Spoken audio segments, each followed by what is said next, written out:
Cooking રેસીપીમાં તમારું સ્વાગત છે। આજે આપણે બનાવીશું લસણિયા બટેકા એકદમ ટેસ્ટી અને તીખા બનાવીશું। 500 ગ્રામ લીધા છે અને ધોઈ લીધા છે। મોટા થોડાક હતા એટલે બે ભાગ કર્યા છે। લસણ લીધું છે, આંબલીનું પાણી લીધું છે અને તીખું ગરમ મરચું લીધું છે। મૂકી દઈશું। એમાં 3 કપ જેટલું પાણી એડ કરીશું। જેટલું પાણી એડ કરીશું એટલે આપણા બટેકા છે એકદમ સરસ બફાઈ જાય।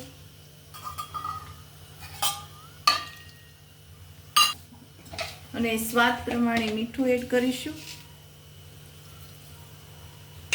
પણ વિસલ વગાડવાની છે, ગેસની મીડિયમ હાઈ રાખવાની છે એટલે આપણા બટેકા છે એ જલ્દી બફાઈ જાય। એનું તમારે ધ્યાન રાખવાનું છે, વિખાઈ ન જાય બટેકા, એનું પણ ધ્યાન રાખવાનું છે। કરીશું 10 થી 12 જેટલી લસણની કળી। આપણે લસણિયા મમરા લસણિયા બટેકા બનાવવા છે એટલે આપણે લસણ વાટીશું। આ રીતે આપણે 2 થી 3 ચમચી જેટલું લાલ મરચું પાવડર લીધું છે। તમારે જો તીખા લસણિયા બટેકા બનાવવા હોય તો તમે એ વધારે એડ કરી શકો છો। મેં અહીંયા 2 ચમચી જેટલું લાલ મરચું લીધું છે। ખરલ હોય તેમાં વાટી લેવું તો તમારી મસાલો છે એકદમ ટેસ્ટી લાગશે। આપણે ભૂંગળા તળવા માટે આપણે તેલ ગરમ કરીશું। પેકેટ ભૂંગળાના લીધા છે, આપણે બહાર મળી જાય છે તૈયાર જ। આપણું તેલ છે એ ગરમ થઈ ગયું છે તો આ રીતે તમારે કરવાનું છે। ભૂંગળો ઉપર આવી જાય ત્યાં સુધી જો તેલ થઈ ગયું છે એકદમ, તો નાનાથી લઈને મોટાને પણ બધાને પણ ભૂંગળા બટેકા તો બહુ જ ભાવે છે। વરસાદની ઋતુમાં તમે ભૂંગળા બટેકા બનાવો તો બધા નાસ્તામાં ભૂંગળા બટેકા તમે ઘરે તળો તો સહેલાઈથી તમે ખાઈ શકો છો। અને બહારથી લઈ આવો તો આપણે તેલ બહુ સારું હોય નહીં, કેટલા દિવસના પેકેટ પડ્યા હોય એના કરતાં આપણે ઘરે એકદમ આવી રીતે પેકેટ લઈ આવીને તળીએ તો બટેકા છે એ બફાઈ ગયા છે। તો હવે એક બાઉલમાં કાઢી લેશું અને છાલ બધી ઉતારી લેશું। 3 ચમચી જેટલું આપણે તેલ એડ કરીશું। આમાં ભૂંગળા બટેકા બનાવવામાં તમારે ભૂંગળામાં તળવામાં તેલ જોઈએ છે, પણ બટેકા વઘારવામાં બહુ એટલું બધું તેલ નથી નાખવાનું। આપણે 2 થી 3 ચમચી જેટલું એડ કરીશું।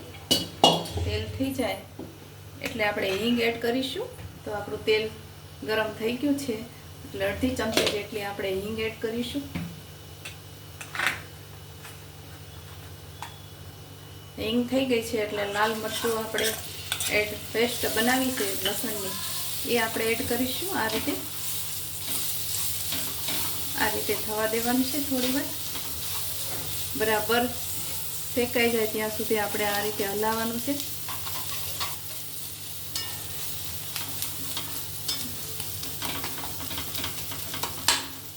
થોડું આપણે પાણી એડ કરીશું, 2 ચમચી જેટલું, એટલે આપણી ચટણી છે તે બળી ન જાય તેનું ધ્યાન રાખવાનું છે।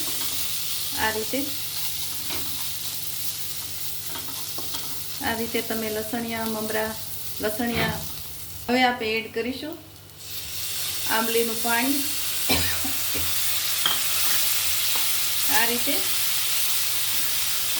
રીતે લસણિયા બટેકા બનાવવા હોય તો તમારે આ રીતે પેસ્ટ બનાવવાની છે એકદમ। 1 ચમચી જેટલું આપણે પાણી એડ કરીશું એટલે આપણી પેસ્ટ છે તે બળી ન જાય અને ગેસની ફ્લેમ છે એ મીડિયમ રાખવાની છે। આ રીતે બટેકા એડ કરીશું।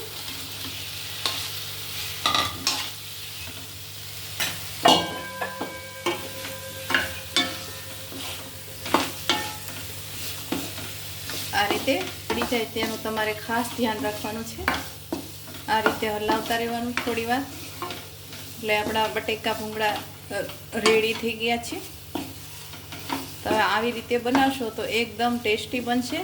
અને મેં આમાં મીઠું નથી એડ કર્યું, એનું પાણી એડ કરો તો બટેકા છે એ એકદમ ખાટા મીઠા અને ટેસ્ટી લાગે છે। એટલે આપણે આંબલી લીધી છે, તમે લીંબુ પણ એડ કરી શકો છો। આપણા ભૂંગળા બટેકા રેડી થઈ ગયા છે। તો ભૂંગળા એકદમ લસણિયા બની ગયા છે. તો અમારી રેસીપી સારી લાગી હોય તો લાઈક કરજો, શેર કરજો, સબસ્ક્રાઈબ કરજો. Thank you for watching.